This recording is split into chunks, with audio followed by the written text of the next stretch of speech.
Assalamu alaikum students, I hope you all are doing well. Welcome back to your bio lecture. So today we will have double lecture.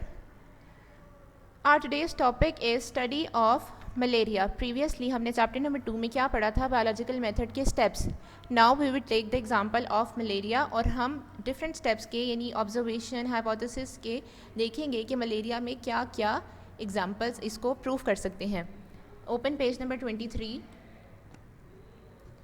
Study of malaria, an example of biological method. So starting from what is malaria? Malaria is a parasite that enters the blood.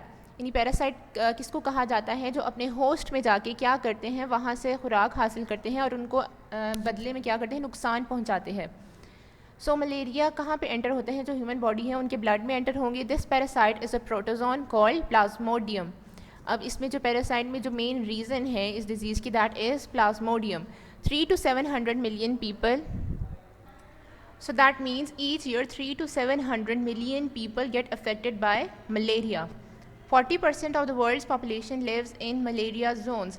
यानी malaria zone से क्या मुराद है, यानी ऐसे regions जहाँ पे malaria cause होता है. 40% ऑफ वर्ल्ड पॉपुलेशन यानी उन रीजन्स में रहती है. मलेरिया जोन्स अब कौन कौन से, these are Africa, India, Middle East, South East Asia, Central and South America, Eastern Europe and the South Pacific. Now, open page number 23 of your book, Study of Malaria, an example of biological method. We know malaria is a common disease in many countries, including Pakistan. We will go through the history of the disease to know how biology solved the biological problem concerning the cause and transmission of malaria. यानी हमने biological steps के through, scientific method के through क्या किया था, इसके cause और transmission यानी कि किस तरह से मलेरिया एक जगह से दूसरी जगह मच्छरों से इंसानों में ट्रांसफ़र होता है. In ancient times more than 2000 years ago, यानी कि पुराने ज़माने में 2000 साल से भी ज़्यादा पहले, physicians were familiar with malaria. They describe it as a disease of chills and fevers with recurring attacks. यानी फिजिशियंस ने किस तरह से इस डिज़ीज़ को डिफ़ाइन किया था एंशियंट टाइम्स में, ऐसी डिज़ीज़ जिसमें यानी कि आपको सर्दी लगती है और बुखार चढ़ता है. They also observed that the disease was more common among people living in low marshy areas. यानी ऐसे लोग जो मार्शी एरियाज़ में, यानी ऐसे इलाकों में रहते थे जहाँ दलदल पानी खड़ा रहता था, उनमें क्या थी, बीमारी ज़्यादा आम थी.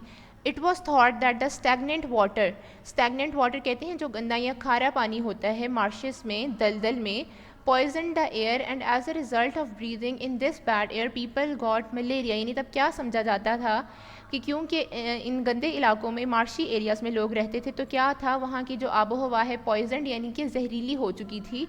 और रिज़ल्ट में क्या होता था, जब वहाँ के लोग वहाँ पे सांस लेते थे, उसको जिसको बैड एयर कहा जाता था, इस वजह से उनको मलेरिया होता था.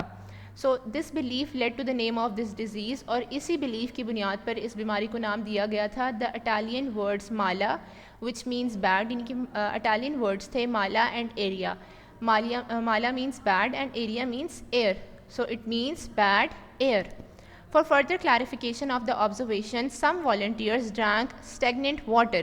यानी इन ऑब्जर्वेशंस को क्लियर करने के लिए कुछ वॉल्टियर्स यानी अपनी मर्ज़ी से उन्होंने क्या किया, एक्सपेरिमेंट में हेल्प की और स्टैगनेंट वाटर को पिया, यानी जो उन मार्शी एरियाज़ में जो पानी था उसको पिया. They did not develop malaria, but उनको मलेरिया नहीं हुआ.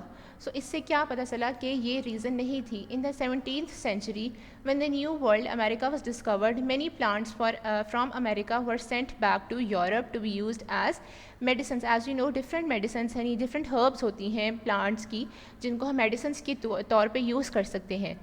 The bark of a tree known as quina quina was very suitable for curing fevers. तो उस ज़माने में जो एक दरख्त की शाख थी जिसका नाम था क्वीना क्वीना, उस टाइम में उसको बुखार के लिए, फीवर्स के लिए बहुत अच्छा समझा जाता था. It was so beneficial that soon it was possible to carry enough bark to Europe. Beneficial यानी कि इसका इतना ज़्यादा फ़ायदा था कि आहिस्ता आहिस्ता इसकी जो तादाद थी, ऑब्वियसली जब ज़्यादा लोगों ने इस्तेमाल किया तो कम होना शुरू हो गई, तो उसको इम्पॉसिबल हो गया कि उसको दोबारा से यूरोप में लाया जा सके. Some dishonest merchants began to substitute the bark of another tree. यानी डिसऑनेस्ट यानी कि कुछ जो गैर ज़िम्मेदार और बेईमान लोग थे, मर्चेंट्स थे. मर्चेंट्स कहते हैं यानी जो इस तरह की चीज़ों को बेचते हैं, जो दुकानदार हैं, उन्होंने क्या किया, क्वीना क्वीना को दूसरी शाख के साथ रिप्लेस करके बेचना शुरू कर दिया. वो दूसरी कौन सी थी, सिनकोना.